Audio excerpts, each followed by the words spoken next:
Di setiap desa, selalu ada kisah yang tak pernah benar-benar mati. Kisah tentang pesugihan, tentang janji harta yang dibayar dengan darah. Salah satunya adalah kandang bubah, sebuah ritual kuno yang konon dilakukan di rumah tua dengan 5 pintu yang tak pernah dibangun oleh manusia. Pintu-pintu itu bukan sekadar kayu atau besi, tapi gerbang menuju dunia yang tak boleh dijamah. Banyak orang bilang, siapapun yang masuk takkan pernah kembali sama. Karena di balik pintu-pintu itu, bukan hanya setan yang menunggu, tapi juga bayangan tergelap dari diri sendiri. Dan malam ini, kita akan membuka kembali kisah itu. Malam itu, hujan turun deras mengguyur desa Kembangarum. Petir menyambar langit, seolah mengamuk, mengguncang atap-atap rumah tua. Cahaya kilat menyelinap melalui celah-celah jendela rumah milik Seno, seorang pemuda rantau yang baru saja pulang ke kampung halamannya setelah mendengar kabar kematian kakeknya yang misterius. Seno berdiri terpaku di depan rumah tua milik almarhum kakeknya Pak Tarmo. Rumah itu sudah lama terbengkalai. Catnya mengelupas, jendela-jendela kayu lapuk, dan ilalang liar tumbuh di sekeliling bangunan seperti pagar alami yang melindungi rahasia di dalamnya. Warga desa sering menyebut rumah itu sebagai kandang bubah, bukan karena bentuknya seperti kandang, melainkan karena dulu rumah itu digunakan untuk melakukan ritual pesugihan paling terlarang dan kejam. Mereka percaya rumah itu adalah portal antara dunia nyata dan alam gaib. Seno tidak peduli, ia menganggap semua itu hanya cerita lama untuk menakut-nakuti anak kecil. Ia membuka pintu rumah dengan kunci tua yang diberikan oleh Pak Lurah. Dari pintu seolah menyambutnya ke dalam dunia yang sudah lama terkubur. Di dalam rumah, udara terasa berat. Bau anyir darah tercampur dengan debu dan tanah basah menyengat hidungnya. Ruangan itu gelap dan sunyi. Hanya suara hujan dan gemuruh petir yang menemani langkah kakinya. Seno menyalakan senter dari ponselnya dan mulai menjelajahi ruangan satu persatu. Ruang tamu dipenuhi barang-barang kuno, lukisan hitam putih, dan patung-patung kecil yang aneh bentuknya. Ia merasakan bulu kuduknya berdiri, tapi mencoba tetap tenang. Di ujung lorong panjang, ia menemukan sesuatu yang tak biasa. 4 pintu berdiri berjejer rapi di sisi kiri lorong. Semua pintu tampak tua, kayunya menghitam dan berlumut. Tapi yang membuat Seno heran, lorong itu tak memiliki ujung. Seperti lorong itu tak pernah berakhir, dan semakin dilihat, semakin panjang. Ia membuka satu persatu pintu tersebut. Pintu pertama berisi kamar tidur tua dengan ranjang besi berkarat. Pintu kedua, ruang penyimpanan, penuh kotak kayu dan botol-botol aneh. Pintu ketiga, kamar mandi kotor dengan cermin pecah. Pintu keempat, ruang kosong gelap. Hanya ada kursi goyang yang perlahan bergerak sendiri. Seno mulai merinding. Aneh, kenapa rumah ini terasa seperti menungguku? Pikirnya saat hendak kembali. Ia tersandung pada bagian lantai yang terasa berbeda, lebih keras dan dingin. Ia membersihkan lantai yang tertutup debu dan menemukan sebuah lingkaran logam. Seperti pegangan pintu, tapi terletak di lantai. Dengan penuh rasa penasaran, ia menarik pegangan itu. Ternyata itu adalah pintu rahasia menuju ruang bawah tanah. Tangga batu menurun ke bawah tanah yang gelap pekat. Tanpa berpikir panjang, Seno turun perlahan. Ruangan di bawah tanah itu lembab dan sunyi. Dindingnya dipenuhi tulisan aksara Jawa kuno yang entah apa artinya. Dan di sana, tepat di tengah ruangan, bentuknya berbeda dari yang lain. Pintu itu berwarna merah tua, seperti bercampur darah kering. Di tengah pintu terdapat simbol lingkaran dengan 5 paku menancap mengelilinginya. Di atasnya tertulis kalimat dengan huruf miring samar, "Kanggo sing berdarah asal, lawang ikum buka." Bagi yang berdarah warisan, pintu ini akan terbuka. Tiba-tiba Seno merasa tubuhnya menggigil. Ia meraba dadanya, jantungnya berdebar kencang. Pintu itu seperti mengenalnya. Tepat saat itu, ia mendengar suara dari belakang. Bukan suara manusia, bukan pula suara binatang, tapi suara berat, parah, dan seperti berasal dari dalam lorong daging. "Wiswayahe, warisanmu kudu dibayar, sudah waktunya. Warisanmu harus dibayar." Seno berbalik dengan cepat, tapi lorong itu kosong. Namun kini, pintu merah itu perlahan bergetar. Seolah merespon kehadirannya, 5 paku yang menancap di tengah simbol mulai mengkair seperti logam panas. Dan sebuah tangan menggapai dari celah pintu yang terbuka. Sedikit demi sedikit tangan yang penuh luka dan bercakar panjang. Seno terpaku, tangannya gemetar. Pintu kelima menunggunya. Seno terpaku di depan pintu kelima yang kini perlahan terbuka. Celahnya belum cukup besar untuk dilewati tubuh, tapi cukup untuk membuat bulu kuduk berdiri. Dari balik celah sempit itu, keluar tangan penuh luka terbuka, kuku panjang menghitam, dan kulitnya tampak seperti sudah membusuk. Tangannya bergerak perlahan, seolah ingin menggapai Seno. Astagfirullah, desis Seno, melangkah mundur sambil menyerotkan senter ke arah tangan itu. Tapi sinar ponselnya justru berkedip-kedip, lalu mati total. Suasana seketika gelap gulita, hanya suara napasnya yang terdengar berat dan tergesa. Lalu, suara itu muncul lagi, pelan, berat, dan menyiksa telinga. Warisan darahmu membuka jalan kami. Seno membalikkan badan, berusaha lari ke tangga, tapi tangga itu tak lagi ada. Dinding tempat ia turun tadi kini menjadi tembok batu itu. Seperti lorong itu menelannya ke dalam dimensi lain. Panik mulai menguasai tubuhnya. Ia memukul-mukul dinding. Hei, tolong. Ada orang. Tak ada jawaban, hanya gema suaranya sendiri yang kembali kepadanya, lebih lambat, lebih dalam, seolah suara milik orang lain. Dalam gelap, terdengar derak kayu. Pintu kelima kini terbuka lebar, memperlihatkan ruangan merah bercahaya samar. Aroma menyengat seperti daging busuk dan darah basi menerobos keluar. Meski takut, Seno tahu ia tidak punya pilihan. Perlahan, ia melangkah masuk. Di balik pintu kelima, ia menemukan lorong batu sempit yang terasa hidup. Dindingnya berdenyut perlahan seperti nadi. Cahaya merah berasal dari lilin-lilin menyala yang tertanam langsung di daging dinding. Langkah kakinya menggema, tapi terdengar dua langkah lain menyusul dari belakang. Ia menoleh, tak ada siapapun. Tapi suara itu masih ada. Setelah melewati lorong berliku, ia tiba di sebuah ruangan bundar dengan 5 patung mengerikan berdiri melingkari altar batu besar. Patung-patung itu menggambarkan sosok manusia dengan kepala hewan kambing, ular, babi, burung hantu, dan satu lagi tanpa kepala. Atas altar terdapat foto tua yang membuat jantung Seno hampir berhenti. Itu adalah foto kakeknya, Pak Tarno, bersama 4 pria lain yang tampak seperti sedang melakukan ritual. Di bawah foto ada tulisan dengan darah kering, "Kandang bubrah mung bisa lestari nganggo tumbal saka garis getih. Kandang bubrah hanya bisa lestari dengan tumbal dari garis darah." Tiba-tiba, semua lilin padam bersamaan, gelap, sunyi. Lalu, salah satu patung yang tanpa kepala bergerak. Dari lehernya yang bolong, perlahan tumbuh sesuatu. Kepala manusia. Wajah Seno sendiri, mulutnya terbuka, dan dari sana keluar suara mengerikan. "Kowe bakal neruskil, sing liya wis ilang, kau akan melanjutkan, yang lain sudah tiada." Seno berteriak keras dan lari keluar ruangan itu. Menyusuri lorong yang kini berubah bentuk, lantainya lengket, seperti menjejak di atas daging hidup. Di sisi-sisinya, bermunculan wajah-wajah pucat yang mengerang, seperti tertanam di dinding. Tiba di ujung lorong, ia menemukan pintu lain. Pintu kecil dari kayu tua, tampak rapuh. Ia menendangnya dan berhasil keluar. Tapi yang ia lihat bukan lagi ruang bawah tanah, melainkan ruang tamu rumah kakeknya. Seolah ia tak pernah turun ke ruang bawah tanah. Jam dinding menunjukkan pukul 12 malam. Hujan masih turun, tapi suara petir sudah hilang. Namun, ada yang aneh. Di meja ruang tamu tergeletak sebuah surat lusuh dengan tulisan tangan yang ia kenali sebagai milik kakeknya. Surat itu ditujukan kepadanya. "Seno, dek kau wis nemu lawang kelima. Ojo balik sing melebur, ora iso metu, nanging kowe wis bagian saka perjanjian iki. Keturunanmu kudu nerus yen orang kabeh bakal mati. Seno, jika kau telah menemukan pintu kelima, jangan kembali. Yang masuk tak bisa keluar. Tapi kau adalah bagian dari perjanjian ini.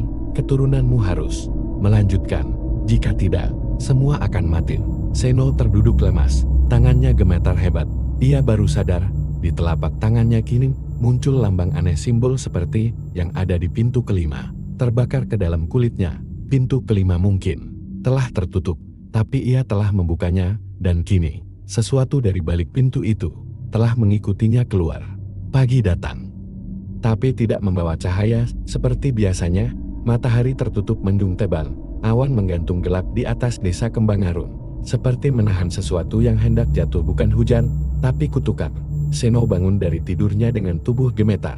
Keringat dingin membasahi tubuhnya, meski udara pagi terasa menusuk tulang. Malam sebelumnya, ia tak tahu bagaimana bisa tertidur di rumah tua itu. Yang ia ingat hanyalah surat dari kakeknya dan lambang terbakar di telapak tangannya. Ia menatap telapak tangan kanannya lagi.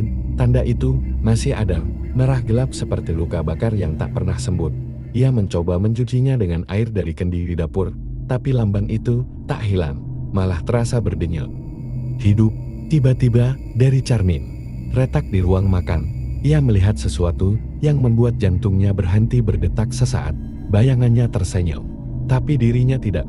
Seno berbalik cepat, cermin itu kembali normal, tapi ia tahu, apapun yang keluar dari pintu kelima malam tadi belum pergi, tak sanggup tinggal lebih lama.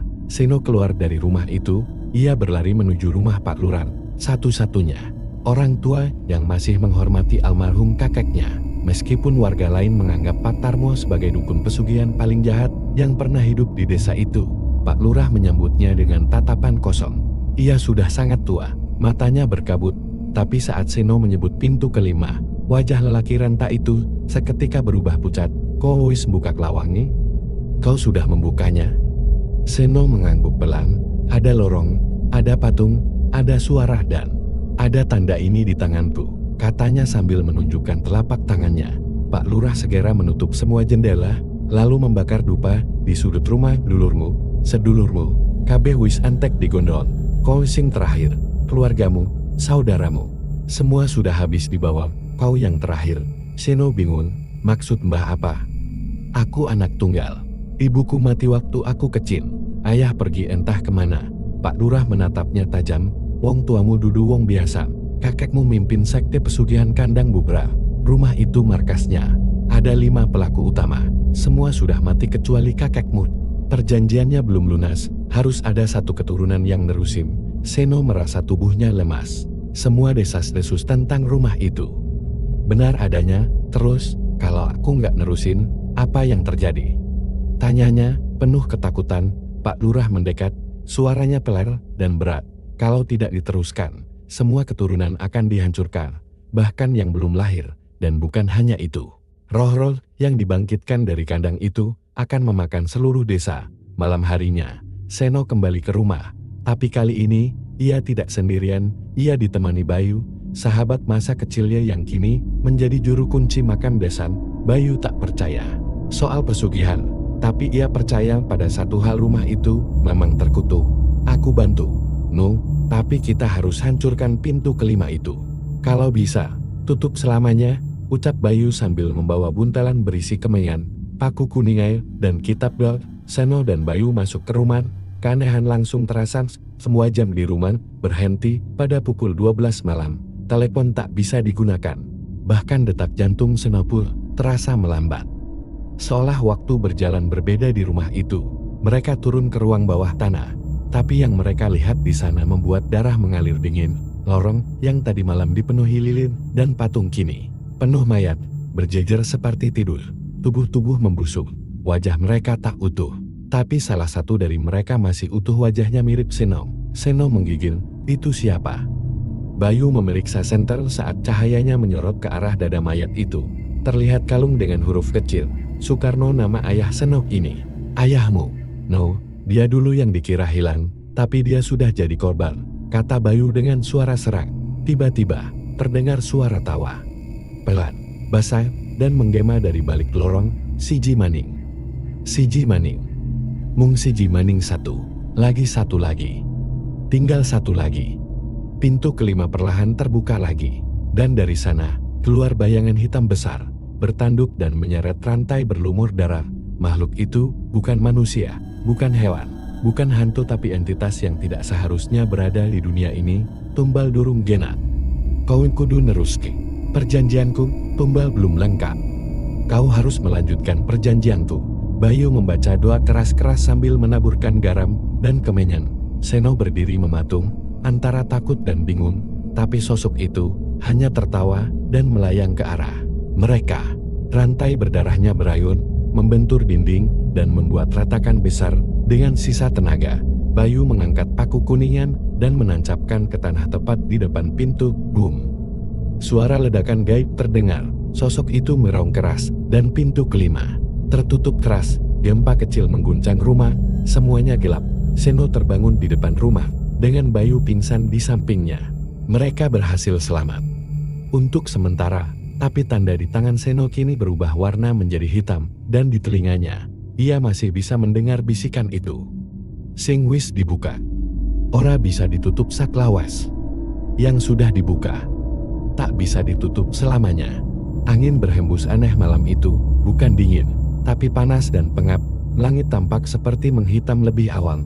Walau jam baru menunjukkan pukul 5 sore, burung-burung tak berkicau, anjing-anjing di desa menggonggong tak henti ke arah rumah.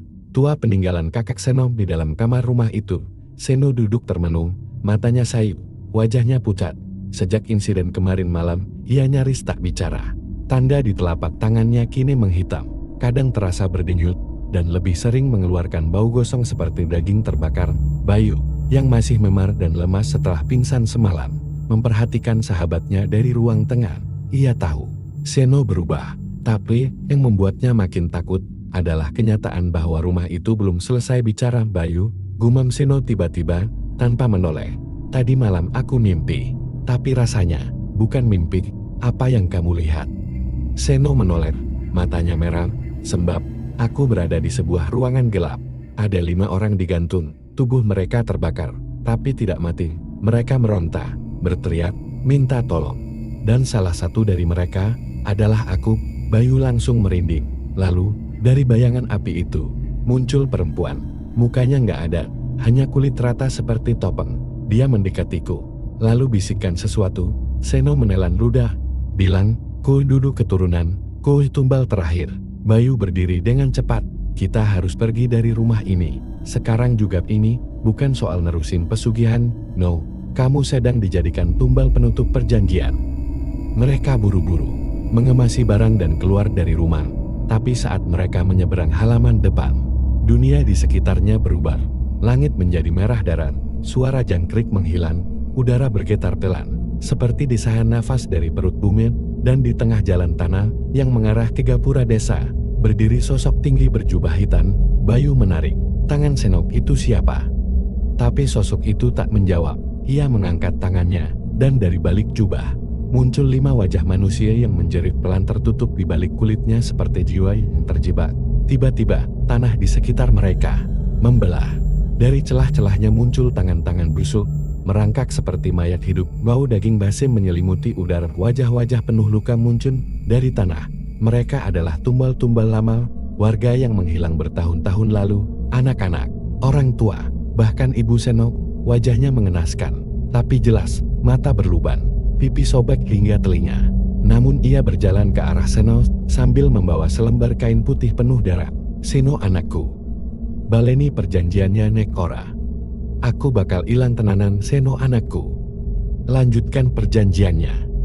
Jika tidak, aku akan lenyap selamanya." Seno jatuh terduduk. Ibu masih hidup. Rohku digantung. Tumbal terakhir harus lunas. Seno, kamu harus jadi jembatannya. Seno memejamkan mata, tapi Bayu menariknya berdiri. "Jangan dengerin dia. Itu bukan ibumu. Itu roh palsu yang dikirim dari lorong kelima. Kita harus ke tempat Mbah Surti, dia dukun terakhir yang tahu cara menutup kandang bubrah." Mereka berlari meninggalkan halaman rumah, tapi para mayat mulai mengejar, mengais tanah, dan berlari pincang. Di tengah perjalanan menuju rumah Mbah Surti, desa terasa asing. Semua rumah kosong, tak ada satupun warga yang terlihat, seolah desa itu telah ditelan dimensi lain. Sampai akhirnya, mereka tiba di rumah kecil penuh anyaman bambu dan bau menyan pekat. Di dalam, seorang nenek tua dengan mata buta duduk di depan api kecil. "Mbah Surti, kowe telat." "Seno," ucapnya pelan. "Pintu kelima wes kebuka. Kabeh bakal bangkit. Lan butuh hak awakmu, kau terlambat." "Seno, pintu kelima sudah terbuka. Semuanya akan bangkit dan membutuhkan tubuhmu." Seno menangis. "Apa nggak ada cara lain? Aku nggak mau jadi bagian dari ini." Mbah Surti menggenggam tangan Seno dan meraba lambang hitam di telapak tangannya. "Ini bukan hanya tanda. Ini adalah gerbang. Tubuhmu adalah jalan. Roh-roh dari pesugihan itu akan masuk lewat dirimu. Satu-satunya cara menutupnya adalah membakar tubuhmu sendiri di altar asal perjanjiannya." Seno terdiam. Bayu marah. "Itu berarti Seno harus mati." "Gila, tidak. Harus ada cara lain." Tapi Mbah Surti hanya menghilang. "Kalau tidak, desa ini akan jadi kuburan berjalan. Anak-anak akan dilahirkan tanpa jiwa, dan roh tumbal akan terus menuntut darah. Malam itu, Seno berdiri di depan rumah. Kakeknya membawa minyak tanah dan obor. Ia tahu, tubuhnya bukan miliknya lagi. Ada sesuatu di dalam dirinya yang bergerak, mengendap-endap seperti ular. Bayu berdiri di belakang, berlinang air mata. Kalau kamu beneran mati malam ini, aku bakal bakar semua jejak pesugihan itu. Aku janji. Seno menatap sahabatnya dan tersenyum kecil. Kalau aku balik, tapi mataku hitam semua. Bakar aku sampai jadi abu. Seno masuk ke rumah, dan pintu menutup sendiri. Api kecil di altar mulai menyala dengan sendirinya. Tanda di tangan Seno kini berdenyut keras. Lalu mulai membuka. Dari dalam kulitnya keluar cahaya merah pekat, dan suara jeritan ribuan dewa memenuhi seluruh ruangan. Iki dudu akhir. Iki mungguiritan. Ini bukan akhir. Ini baru permulaan. Rumah tua itu kini berubah bentuk. Dindingnya tak lagi dari kayu, tapi dari urat dan daging yang terus berdenyut, seperti nadi makhluk raksasa. Lantainya licin oleh cairan merah pekat yang mengalir seperti darah segar. Suara-suara pelan seperti bisikan ribuan mulut memenuhi udara. Seno berdiri sendiri di tengah rumah, obor di tangannya menyala, tapi cahayanya tak menembus kegelapan rumah itu. Ia berjalan pelan menuju ruang altar, di mana pintu kelima dulu terbuka, tapi kini pintu itu sudah tak terlihat. Sebagai gantinya, di tengah ruangan berdiri altar batu berlumur darah, dengan 5 lilin hitam menyala mengelilinginya. Setiap lilin menyala dengan nyala aneh, bukan api, tapi jiwa manusia yang terjerat dan mengerang. Wajah-wajah kecil muncul di dalam nyala itu, menangis minta dibebaskan. Salah satunya, wajah ibunya sendiri. Seno, tulungno aku, tulungno. Seno, tolong ibu, nak, tolong. Seno menangis, tubuhnya bergetar, tapi suara dari belakang mengejutkannya. Jangan percaya semua yang kau lihat. Seno membalik. Di sana, berdiri kakaknya sendiri, Pak Tarmo. Tapi wajahnya bukan wajah manusia. Kulitnya menampal seperti lilin meleler, matanya kosong, dan suaranya bergema seperti dari dua dunia. Kamu pikir pengorbanan bisa menghapus perjanjian ini? Kata Pak Tarmo sambil tertawa pelan. Pesugihan bukan soal harta, Seno. Ini soal kekuatan warisan. Kamu sudah dibentuk sejak lahir untuk ini. Seno mundur. Kau sudah mati. Pak Tarmo mengangkat tangannya. Dari balik lantai yang basah, muncul bayangan 5 orang para pendiri sekte kandang Bubren. Tubuh mereka bolong, berlumur tanah, wajah tertutup kain putih. Tapi dari balik kain itu, terdengar jeritan dan tawa bersamaan. Siji isih kurang. Awakmu kudu dadi gerbangi. Masih kurang satu, tubuhmu harus menjadi gerbangnya. Seno menggenggam obor dan menyiram tubuhnya dengan minyak tanah. Ia menyalakan api, tapi api itu tidak membakar. Api hanya menjalar, seperti cahaya, menyelimuti tubuhnya, namun tidak menyakitinya. Justru lambang di tangannya menyerap api itu, dan kulitnya mulai retak seperti keramik terbakar. Kau bukan pembakar, Seno. Suara dari balik dinding terdengar. Kau adalah lilin keenam. Seno berteriak saat tubuhnya mengeluarkan cahaya merah dari dalam. Darahnya mendidih. Ia merasa jiwanya ditarik keluar perlahan, seperti dijepit dari segala arah. Dari telinganya, matanya, mulutnya, keluar asap hitam yang berputar membentuk wajah-wajah roh tumbal di luar rumah. Bayu cemas menunggu. Ia mendengar suara jeritan, tawa, dan tangisan yang datang dari balik tembok rumah. Ia tak tahan. Ia masuk kembali ke dalam dengan nekat. Tapi rumah itu, ini bukan rumah lagi. Ia masuk ke lorong panjang tak berujung, penuh darah dan jerat daging. Dindingnya menyerap cahaya senter. Lalu ia melihat Seno, berdiri di atas altar, terangkat beberapa sentimeter dari tanah. Tubuhnya bersinar merah, matanya tertutup, tapi dari mulutnya keluar suara. Bukan suara Seno, melainkan suara perempuan tua. Sampai di sinikah niatmu, Bayu? Bayu mundur. Seno. Sadar, no. Jangan lawan aku. Ini aku, Bayu. Tapi Seno mengangkat tangannya dan menyerang. Bayu terhempas ke dinding berdaging paku. Kuningan di kantongnya patah, senter pecah. Darah keluar dari mulutnya. Dalam pandangan yang mulai kabur, Bayu melihat roh-roh tumbal berdiri di belakang Seno, membentuk lingkaran. Di tengah lingkaran itu, terbuka portal hitam, berputar pelan, menghisap cahaya dan kehidupan. Kalau dia berhasil, roh-roh itu akan masuk ke dunia. Kandang Bubrah tidak hanya jadi tempat, tapi jadi kerajaan. Bayu merangkak dengan tangan. berdarah. Ia membuka kalung kecil dari lehernya, kalung warisan ayahnya yang berisi segumpal tanah dari petilasan leluhur desa. Ia menggenggamnya dan membaca doa perlahan. Seno mengangkat tangannya. Api menyala dari matanya. Namun, sebelum ia sempat menyerang lagi, tiba-tiba ada ledakan dari dalam tubuhnya. Sinar putih menyambar langit-langit, jeritan ribuan roh terdengar. Dan tubuh Seno terlempar jatuh ke lantai. Seno kembali sadar, tapi tanda di tangannya telah hilang. Bayu mendekat, tapi suara dari altar belum berhenti. Ini belum selesai.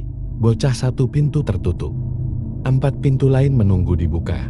Tiba-tiba, dari dinding rumah, muncul 4 pintu baru, bukan pintu kayu, tapi pintu dari tulang belulang manusia, dihiasi jimat dan benang merah. Seno dan Bayu saling menatap dengan napas terengah. Baru 1 gerbang ditutup, tapi mereka sudah mempersiapkan sisanya. Hening. Setelah ledakan cahaya putih yang menutup pintu kelima, rumah itu kembali sunyi.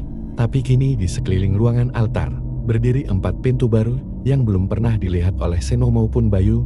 Pintu-pintu itu tak terbuat dari kayu seperti sebelumnya, tapi dari tulang belulang manusia, dirangkai dengan benang merah dan ukiran jimat yang hangus. Masing-masing pintu berdenyut seperti jantung, dan dari celahnya keluar suara lirih dan bau busuk kematian. Seno jatuh terduduk. Tubuhnya lemas, luka di tangannya berdarah lagi, meski tanda hitamnya telah hilang. Tapi sekarang, darahnya membentuk aliran yang mengarah langsung ke salah satu dari 4 pintu, seakan menunjukkan bahwa ia masih terikat. Bayu mendekat, berusaha membopong tubuh Seno. Kita harus keluar dari sini dulu, kita nggak bisa ngadepin ini dalam keadaan kayak gini. Tapi baru 1 langkah menuju pintu keluar, semua lampu padam, suara seperti bel rumah berbunyi. Tapi anehnya bergema seperti di lorong bawah tanah. Ora bisa metu maneh. Sing wis melu, kudu ngerampungke, tidak bisa keluar lagi. Yang sudah ikut harus menyelesaikannya. Tiba-tiba salah satu dari 4 pintu terbuka dengan sendirinya. Pintu itu berbentuk lingkaran, seperti gerbang kuno, dihiasi gigi manusia. Udara dingin keluar dari dalamnya, dan di balik kegelapan, terdengar suara tangisan anak kecil. Tangisan itu perlahan berubah menjadi tawa cekikikan. Keras, jahat, dan menusuk telinga. Bayu menahan Seno. Ini jebakan? No, tapi kayaknya kita nggak punya pilihan. Seno, dengan sisa tenaga, menatap ke arah pintu itu. Kalau kita nggak masuk, kita bakal diburu terus. Kita harus hadapi.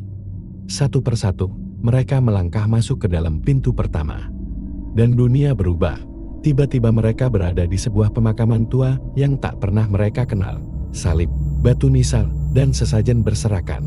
Di mana-mana, awan kelabu menggantung rendah, menutupi cahaya. Di tengah-tengah area itu, berdiri pohon besar yang tergantung banyak boneka bayi dari kain kafan. Bayi-bayi itu tak diam, mereka bergerak, menangis, dan beberapa tertawa sambil menggigit tubuh sendiri. Di bawah pohon, terdapat makam terbuka, dan di dalamnya berdiri seorang wanita berbaju merah. Rambut panjang menutupi muka wanita itu. Ibu Seno, tapi matanya tak ada, hanya rongga gelap. Ko wis metu sakalawang sejatine, lai. Saiki waktun bayar karo getin. Kamu sudah keluar dari pintu sejati, nak. Sekarang saatnya membayar dengan darah. Bayu mencengkeram bahu. Seno, itu bukan ibumu. No. Itu bayangannya. Tapi tubuh Seno mulai gemetar, di sekelilingnya tanah berguncang. Tangan-tangan bayi keluar dari bawah tanah, menarik kaki mereka. Suara tawa anak-anak bergema dari pepohonan. Pintu pertama ini bukan tempat. No. Ini ujian. Kata Bayu. Pintu ini ngetes seberapa besar rasa bersalahmu. Wanita itu melayang, mendekat, dan menatap Seno dari jarak dekat. Dari mulutnya keluar lintah hitam yang merayap turun ke dada Seno. Seno menggertakkan gigi. Ia memejamkan mata dan teriak, ibuku sudah mati. Aku tidak akan ditipu oleh bayangan. Tiba-tiba tubuh wanita itu terbakar oleh cahaya yang muncul dari telapak tangan Seno. Lintah itu meledak, dan suara tangisan bayi perlahan mereda. Pohon besar mengering dan runtuh. Tanah pemakaman retak, dan mereka berdua diseret keluar kembali ke altar rumah. Keduanya tergeletak di lantai. Bayu batuk darah. Gila, itu neraka. Seno menarik napas dalam-dalam, tapi sebelum bisa bangkit, pintu kedua terbuka sendiri. Dari dalam keluar asap tebal hitam. dan sebuah kereta jenazah tua yang ditarik sendiri oleh tangan-tangan manusia di dalamnya. Ada peti mati dari batu, dan dari balik peti itu terdengar suara mengeran. Pintu ini adalah penyesalan.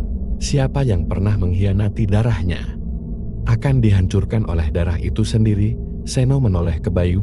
Kamu tunggu di sini, biar aku yang masuk sendiri. Bayu terdiam, tapi tak bisa mencegah. Ia tahu ini bagian dari perjanjian. Seno melangkah masuk ke pintu kedua di dalam. Seno berada di ruang makan besar, penuh meja dan kursi mewah. Di setiap kursi duduk sosok tak bernyawa, wajah mereka kosong, tapi pakaiannya adalah baju-baju keluarganya, ibu, ayah, paman, bibinya, bahkan adik tirinya yang tak pernah sempat lahir. Di ujung meja, duduk seorang anak laki-laki kecil, kira-kira usia 7 tahun, dengan wajah sangat mirip Seno. Anak itu tersenyum. Kalau dulu kamu tidak kabur ke kota, kalau dulu kamu tinggal dan tidak membiarkan ibu sendiri, semua ini tidak akan terjadi. Seno menangis. Aku masih anak-anak waktu itu, aku takut. Ketakutanmu membunuh semua orang. Anak kecil itu lalu membuka mulutnya, dan dari sana keluar lidah panjang seperti ular, membelit tubuh Seno dan menariknya ke bawah lantai. Di bawah tanah, ratusan wajah orang mati menatap Seno sambil berteriak, menangis, menjerit, minta maaf, minta maaf, minta maaf. Seno menutup telinga, menjerit, dan akhirnya teriak dengan suara parau, aku minta maaf. Aku akan menebusnya. Ledakan cahaya lagi-lagi muncul dari tubuhnya. Lantai retak, lidah hitam itu hancur menjadi abut, dan Seno kembali ke altar rumah. Tergeletak berdarah, Bayu membantu mengangkat tubuhnya. Seno tersenyum kecil meski lemas. 2 pintu. Tinggal 2 lagi. Tapi saat keduanya menoleh ke arah 2 pintu terakhir, mereka melihat sesuatu yang membuat jantung berhenti berdetak. Salah satu pintu terbuka, dan dari dalamnya keluar Bayu, tapi Bayu yang lain. Wajahnya sama, tapi matanya hitam pekat, dan ia tersenyum licik. Seno terbaring lemas, tubuhnya penuh luka, dan darah mengalir dari pelipisnya. Nafasnya tersengal, tapi yang membuat bulu kuduknya berdiri bukan rasa sakit melainkan sosok di depannya. 2 Bayu. Bayu yang pertama berdiri di sampingnya, memegang pundaknya dengan panik. Tapi Bayu kedua, yang keluar dari salah satu pintu, berjalan perlahan, dengan langkah tenang dan senyum jahat yang mengembang di wajahnya. Wajah sama, suara sama, tapi mata itu sepenuhnya hitam, tak punya batas antara bola mata dan putihnya. Akhirnya, aku bisa keluar juga, ucap Bayu palsu dengan suara yang menyerupai desis. Bayu asli menoleh cepat ke Seno. No, kamu percaya sama aku kan? Seno hanya bisa mengangguk lemah, bingung dan takut, tapi dalam hatinya, ia tahu salah satu dari mereka pasti makhluk dari pesugihan itu. Bayu palsu berjalan mendekat, kakinya menginjak lantai kayu yang sudah retak dan penuh darah. Kamu tahu, Seno, kadang yang paling berbahaya itu bukan setan, tapi temanmu sendiri. Tiba-tiba, tangan Bayu palsu berubah jadi cakar panjang berwarna abu-abu, berurat seperti tangan mayat. Ia mengayun ke arah Bayu asli dan darah langsung muncrat dari pipinya. Bayu asli terlempar dan membentur tembok. Ia berusaha bangkit sambil memegang luka di wajahnya. Larin, no. Sekarang, Seno menyeret tubuhnya ke arah pintu utama rumah yang entah sejak kapan terbuka sedikit. Tapi lorong rumah kini sudah bukan seperti sebelumnya. Tangga-tangga terbalik, tembok penuh koretan darah, dan lantai seperti daging yang berdenyut. Bayu palsu menghilang sekejap, lalu muncul lagi di langit-langit, merangkak seperti cicak besar. Wajahnya tertawa menyeringai. Pintu kelima bukan hanya menghidupkan roh-roh, tapi juga membuka jalan bagi bayangan terdalam manusia. Dan kamu, Bayu, telah menyimpan banyak sekali dosa. Bayu asli berdiri dengan susah payah, lalu mengeluarkan sepotong jimat kain hitam dari dalam bajunya. Aku tahu kamu akan muncul, karena aku pernah hampir menyerahkan Seno juga. Seno berhenti merangkak, wajahnya bingung. Apa maksudmu? Bayu terdiam sejenak, napasnya berat dulu. Waktu kita masih SMA, keluarga aku juga hampir bangkrut. Aku sempat ditawari ikut pesugihan kandang bubrah, dan aku daftarkan namamu sebagai kaleng tumbang. No, ruangan tiba-tiba hening. Bayu menunduk, tapi aku nggak jadi terusin. Aku tarik niatku, aku kabur dari dukun itu. Tapi mungkin perjanjian itu sudah dicatat dan kamu tetap ditandai sampai sekarang. Seno menatapnya dengan wajah penuh rasa hancur. Jadi, ini semua salahmu? Bayu mengangguk lemah. Iya. Bayu palsu tertawa keras sampai dinding rumah bergemuruh. Akhirnya kebenarannya keluar juga. Jadi siapa sebenarnya musuhmu? Seno, aku atau sahabatmu sendiri? Tiba-tiba rumah itu mulai runtuh, dinding pecah, dari dalamnya keluar tangan-tangan manusia membusuk, mencoba meraih keduanya. Lantai mulai retak, dan lorong berdarah di bawah tanah terbuka, seakan menawarkan lubang masuk ke neraka. Bayu asli dan Bayu palsu saling serang, cakar melawan jimat, teriakan dan darah bercampur dalam satu lorong kematian. Seno, yang masih lemah, tiba-tiba melihat cahaya dari bawah lantai altar. Ia merangkak, menarik papan kayu, dan menemukan sebuah pusaka kecil berbentuk anak kunci emas, dipenuhi ukiran kuno Jawa dan darah kering. Di balik ukiran itu, ada tulisan, "Panguripan sejati, mungkang wani ngaku salah, lan wani ngampunin, kehidupan sejati, hanya bagi yang berani mengakui salah, dan berani memaafkan." Seno menangis, ia mengangkat kunci itu, dan melemparnya ke arah Bayu. "Kalau kamu benar-benar menyesal, buka pintu keempat. Hentikan semua ini." Bayu menangkap kunci itu, dan dengan teriakan terakhir, ia menusukkan kunci ke dada Bayu palsu. Tubuh Bayu palsu terbakar, menjerit, dan meledak menjadi kabut hitam. Satu persatu, lorong rumah mulai menghilang, dinding berdarah menjadi tembok normal, tangga kembali ke tempat semula, dan hanya satu pintu yang tersisa. Bayu kini berdarah-darah. Ia bersandar di dinding, tubuhnya lemah. Seno memegang pundaknya. "Kita selesaikan yang terakhir bersama." Bayu mengangguk. Pintu terakhir adalah asal dari semuanya. Disitulah semua rahasia pesugihan ini berakhir. Keduanya menoleh ke arah pintu keempat. Pintu itu tidak berdarah, tidak berasap, tapi terbuat dari cermin besar yang memantulkan wajah mereka berdua, dan di balik bayangan ada seseorang yang menunggu, seseorang yang sangat mirip dengan Seno, tapi lebih tua, lebih gelap, lebih jahat.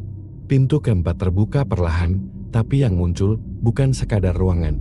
Cermin raksasa itu mulai berdenyut seperti kulit manusia, dan dari permukaannya, seorang pria melangkah keluar, rambut acak-acakan, mata merah menyala, tubuhnya mengenakan pakaian yang sama persis seperti Seno. Hanya saja, lebih dekil, penuh luka, dan berbau air, seperti bangkai busuk. "Selamat datang, Seno." Suara pria itu berat, seperti dua suara menyatu dalam satu tubuh. "Akhirnya kau melihat dirimu yang sebenarnya." Seno mundur beberapa langkah. Napasnya tercekat. "Siapa kamu?" "Aku adalah kamu.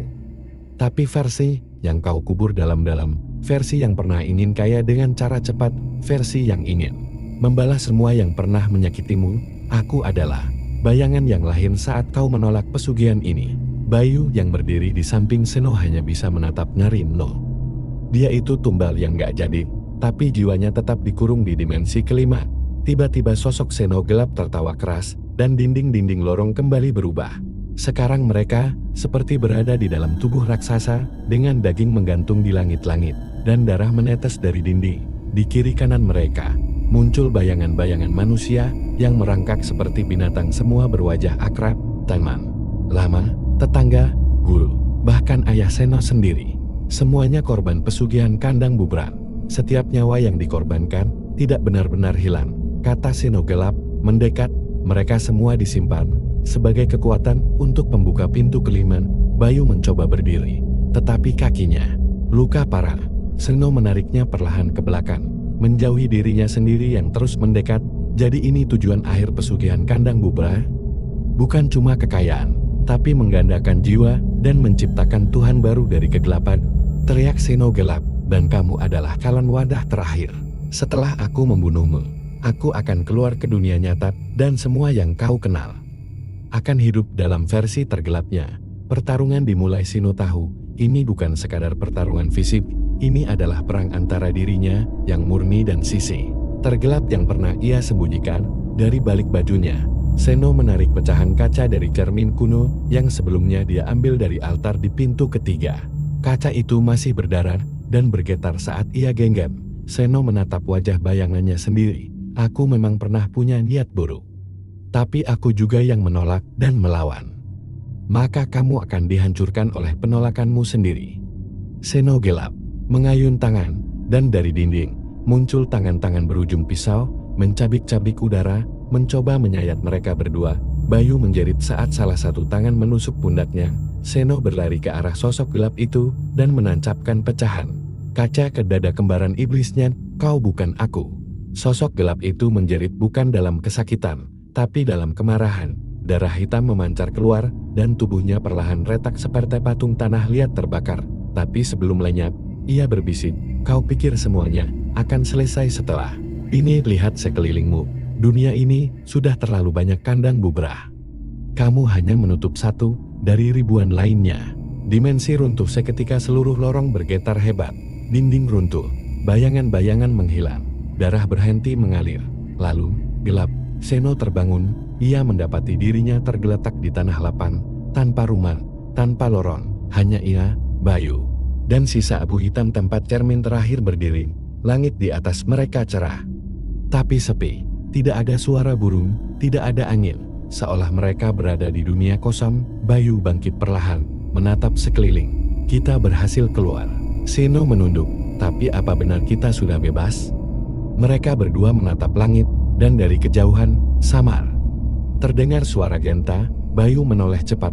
Kamu dengar itu? Suara Genta pernikahan. Seno mengangguk. Bayu menatap dengan wajah putus asa. Itu bukan suara dari dunia kita. Langit di atas mereka kosong, tidak ada awan, tidak ada matahari, hanya warna kelabu yang menggantung diam seperti kain kafan raksasa. Seno dan Bayu masih berdiri di atas tanah yang tak jelas ujungnya. Di bawah kaki mereka, abu hitam dari cermin yang hancur perlahan terbawa angin-angin yang anehnya, tak terasa, tapi bisa dirasakan. Kita nggak di dunia kita, Bayu, bisik Seno lirih. Bayu menelan ludah. Kita kejebak di lapisan paling luar dimensi kelima. Ini bukan neraka, ini antara. Mereka berdua menoleh serentak saat suara Genta terdengar lagi. Kali ini lebih jelas, terdengar seperti lonceng pernikahan, namun tidak meriah, melainkan menyayat telinga. Nada-nadanya terdistorsi, seperti nyanyian dari dalam tenggorokan makhluk yang sekarat. Dan dari arah suara itu, muncullah bangunan. Sebuah pendopo besar dengan 5 pilar hitam, di tengahnya berdiri panggung kayu tua yang penuh darah dan anyaman janur kering. Di atas panggung itu, berdiri sepasang pengantin, namun dengan wajah yang tidak memiliki mata, hanya rongga menganga penuh ulat dan darah. Pengantin wanita mengenakan kebaya putih yang sudah berlumur lumpur. Pengantin pria mengenakan beskap sobek. Wajahnya separuh meleleh seperti lilin dibakar. Di depan mereka, ada satu kursi kosong. Kursi itu menghadap altar dari tulang belulang. Bayu mundur satu langkah. Jangan bilang, itu buat kamu. Seno menggeleng, menahan muntah. Ini ritual. Ritual penyempurnaan. Mereka pengen aku jadi penerus terakhir. Tiba-tiba terdengar suara gendang dibunyikan dari dalam pendopo. Bayangan-bayangan berkepala kambing dan ular mulai menari, melilit tubuh mereka sendiri, merangkak ke arah Seno dan Bayu. Seno menarik Bayu lari. Tapi mereka tidak bisa kemana-mana. Semakin mereka melangkah, semakin dekat jarak ke pendopo. Dunia ini menekuk logika. Seno mulai mencakar lengannya sendiri, mencoba bangun dari mimpi. Tapi rasa sakitnya nyata, terlalu nyata. Pertemuan dengan leluhur di tengah kegilaan itu. Suara lembut muncul dari belakang mereka. Cucu, kau kudu milih. Suaramu harus memilih. Mereka berbalik dan melihat Pak Tarmo, kakek Seno, berdiri dalam bentuk roh. Wajahnya pucat, matanya kosong, tapi tubuhnya bersinar samar. Aku dulu gagal. Aku masuk ke kandang bubrah karena tamak. Tapi kamu, Seno, kamu bisa akhiri ini. Seno gemetar. Gimana caranya? Pak Tarmo menunjuk dada Seno. Kunci terakhir bukan pintu, tapi kehendak. Puncak ritual bayangan-bayangan mulai merangsek, menarik tubuh Bayu ke altar. Bayu menjerit. Kepalanya dibungkus janur kering. Tubuhnya mulai ditarik perlahan ke dalam perut panggung berdarah. Seno berteriak, lepaskan dia. Aku yang kalian mau. Pengantin tanpa mata mengangguk. Dari mulut mereka keluar suara bersamaan. Kursi itu untukmu, duduk, atau temanmu jadi tumbal abadi. Seno mundur, langkahnya berat, kepalanya pusing, dan saat hendak menyerah, ia teringat sesuatu. Pecahan cermin masih ada satu di dalam kantong belakangnya. Seno mengambil pecahan itu dan mengarahkannya ke wajah pengantin. Cermin itu bukan benda biasa tapi pantulan jiwa, peninggalan dari dimensi ketiga yang ia temukan waktu lalu saat cahaya dari cermin menyentuh pengantin. Tubuh mereka bergetar dan mereka berteriak bukal dalam bahasa manusia. Ritual terganggu, Bayu terlepas, bayangan-bayangan terbakar oleh cahaya pantulan dari cermin. Pintu terakhir tiba-tiba, pilar-pilar pendopo retak. Langit kelabu mulai terbuka seperti kain disobek paksa di atas mereka. Terbentuk sebuah pintu terakhir, pintu bercahaya merah keemasan. Suara Pak Tarmo kembali terdengar, itu pintu keluarnya, tapi hanya satu yang boleh lewat. Bayu dan Seno saling pandang. Bayu menggeleng lemam, kau yang keluar. No, aku udah terlalu kotor. Aku udah ikut bantu ritual ini di awal. Seno menarik Bayu, justru karena itu kita keluar bareng atau kita mati di sini berdua. Bayu meneteskan air mata. Sialan kamu, Seno tersenyum. Mereka berdua melompat ke arah pintu tepat saat pendopo mulai runtuh sepenuhnya di bawah mereka. Dunia kandang bubrah meledak menjadi asap, teriakan, dan tangisan tak berujung. Seno terbangun di depan rumah tua kakeknya. Bayu ada di sampingnya, pingsan. Langit sorceran, suara ayam, angin, dan kehidupan kembali terdengar. Tapi di depan rumah, pintu kelima tidak ada, lorong pun sudah tertutup. Seminggu kemudian, rumah kandang bubrah dibakar oleh warga atas permintaan Seno. Tidak ada yang protes, tapi malam harinya, saat Seno membuka laci tua peninggalan kakeknya, ia menemukan surat lusuh dengan tulisan tangan Pak Tarmo.